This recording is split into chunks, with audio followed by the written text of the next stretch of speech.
Il fait mourant de chaud là. Moi les babes, bienvenue dans cette nouvelle vidéo.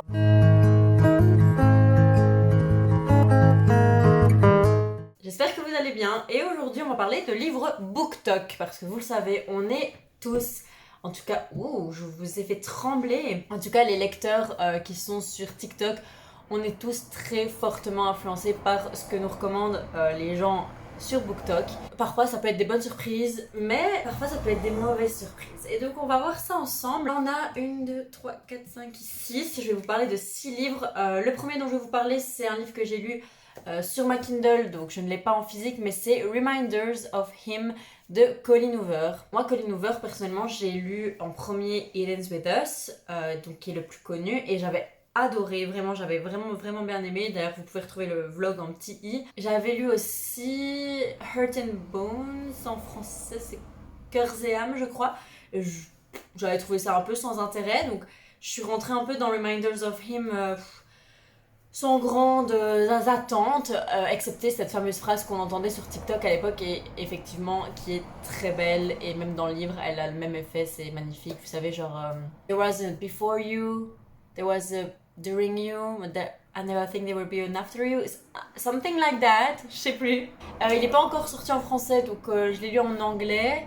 De toute façon, moi, les romances en général, je préfère les lire en anglais parce que parfois le français ça me cringe un peu, mais il y en a que ça passe, donc on va voir ça ensemble. Alors, Reminders of Him, j'ai adoré le thème, vraiment, j'ai trouvé le sujet hyper intéressant. C'était vraiment quelque chose de chouette à traiter et tout, parce que c'était un peu une histoire complexe qui pouvait amener des personnages complexes. Je suis désolée si vous entendez les voitures, mais vraiment, si je ferme la fenêtre, je risque de mourir, mais peut-être je vais quand même fermer la fenêtre pour vous. Donc je disais, ça aurait pu amener des personnages complexes et travaillés, ce que n'a pas fait Colleen Hoover, je trouve.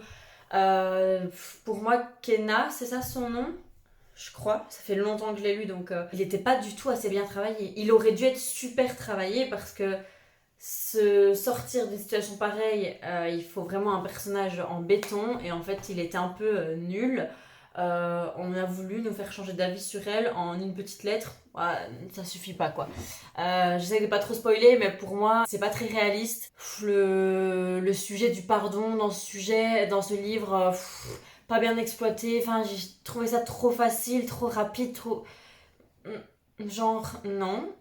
Peut-être que c'est ma personnalité qui n'était pas en accord avec ce qui se passait dans le livre, mais moi personnellement c'était un grand nom. Ce qui s'est passé dans le livre, j'ai pas forcément aimé. Le deuxième livre, j'ai lu un peu plus récemment, c'est aussi une romance, et c'est The Love Hypothesis de Ali Hazelwood. Alors j'ai lu quand j'étais en vacances, et je pense que c'est vraiment dans ce mood là qu'il faut lire ce livre, parce que c'est un livre qui n'est pas prise de tête, vraiment facile à lire, qui se dévore.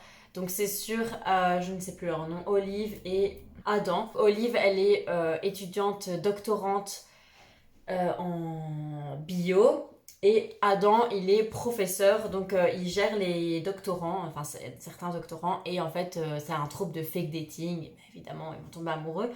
J'ai vraiment bien aimé, je trouvais que les personnages étaient quand même assez chouettes, bien qu'Adam, en fait je comprends pas parce qu'on le dépeint comme quelqu'un de horrible, de froid et tout, mais ils essayent l'autrice essaye d'expliquer ça par certaines choses, mais en fait ça ne l'explique pas vraiment. Je comprends pas, tu vois. Et alors, il y a une scène de sexe qui est totalement à l'opposé, en fait, aux antipodes de ce que sont les personnages. Et ça, j'ai trouvé ça un peu bizarre. Ça n'avait pas vraiment de sens dans le... Enfin, en tout cas, dans la personnalité des personnages qu'on décrit avant et même après. C'est un peu comme une parenthèse, comme si l'autrice avait voulu nous donner sa meilleure scène de smut. Et voilà, mais... c'est pas comme ça que ça se passe. Sinon, à part cette scène que je trouvais très en décalage avec les personnages, j'ai vraiment adoré l'histoire. Moi, j'adore le trope de fake dating. Et franchement, l'histoire globale et tout derrière, j'ai adoré. Donc pour moi, ça, c'est une bonne découverte, contrairement à Reminders of Him. Le prochain, c'est un très connu, puisque c'est La vie invisible d'Adi Larue. Alors, j'avais tellement peur. Parce que c'est une purée de briques. J'allais dire autre chose. J'étais là, waouh, flemme. Et en fait, je l'ai lu assez rapidement, je dois avouer, parce qu'il est juste incroyable. Il est addictif, en fait. Je tournais les pages, j'avais envie de lire plus. La plume de l'autrice est très jolie. La traduction de l'Humaine est incroyable. Après, l'Humaine, ils sont quand même connus pour faire des bonnes traductions, donc j'étais assez contente que ce soit eux qui l'aient du coup.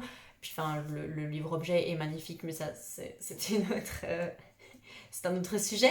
Mais vraiment, le personnage d'Adi est vraiment chouette. Pendant tout un moment, j'avais un peu peur parce que je trouvais que, bah, en fait, donc l'histoire c'est qu'Adi, en fait, elle est immortelle. On voyait juste un peu sa vie et tout, mais je me disais, mais elle est immortelle, elle a vécu des trucs de ouf, elle a vécu des périodes historiques hyper intéressantes et on nous en parle pas. Et en fait, à un moment donné, on nous en parle quand même. Alors, c'est pas non plus le sujet. J'aurais bien aimé qu'on développe un peu plus ça, je trouve. Mais pour ce qui était de l'histoire et de la romance globale, c'était hyper bien. Juste la fin, moi je suis restée sur ma fin, justement. J'aurais vraiment préféré qu'il y ait un tome 2. Enfin, j'aurais vraiment. Je trouve que le tome 2 aurait été incroyable. Mais c'est pas prévu donc malheureusement, mais du coup c'est à quel point j'ai aimé, c'est je voudrais qu'il y ait une suite quoi. D'habitude quand c'est un livre bien et juste j'ai bien aimé, je suis en mode ok un tome c'est bien, là j'en demande encore parce que l'écriture était trop bien, les personnages étaient trop bien, le plot était trop bien et franchement s'il y avait un tome 2 là tout de suite je l'achèterais sans hésiter. Le quatrième livre que je vais vous présenter c'est Absolu, le tome 1, Les Mobilisés de Margot de Seine. C'est une dystopie et franchement, moi j'ai vraiment un grand amour pour les dystopies. Sauf qu'on en fait de moins en moins, ça fait même plusieurs années qu'on n'en fait plus, j'ai l'impression. Et j'ai l'impression que ça va reprendre avec Absolu parce que ça a fonctionné à fond. Et je pense que du coup, les auteurs et les maisons d'édition vont se rendre compte qu'il y a une grande demande quand même. Je veux dire, l'âge d'or de la dystopie avec Hunger Games, Divergente, etc. Attendez, parce qu'en fait, la lumière est nulle quoi. Je disais, oui, l'âge d'or de la dystopie avec Hunger Games, Divergente.